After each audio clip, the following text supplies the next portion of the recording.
So a will and a power of attorney may be sufficient for someone if you don't own any real property.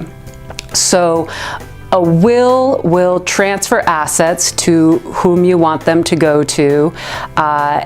and you may or may not have to go through the probate court depending on the value of your assets. But if you've got any real property, you really want to go through a trust to transfer those assets to your children to be sure that you're avoiding probate.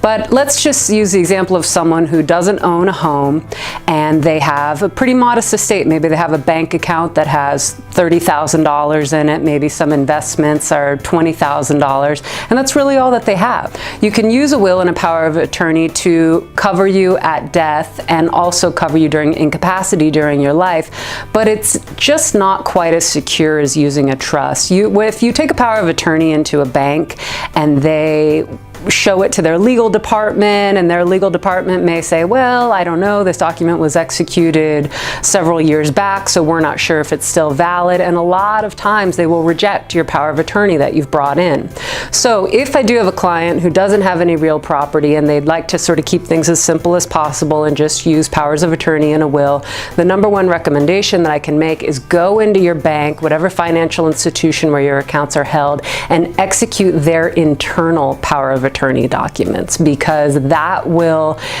guarantee that if one day I'm incapacitated and someone needs to step in and manage my assets for me, they're going to honor their own form for sure.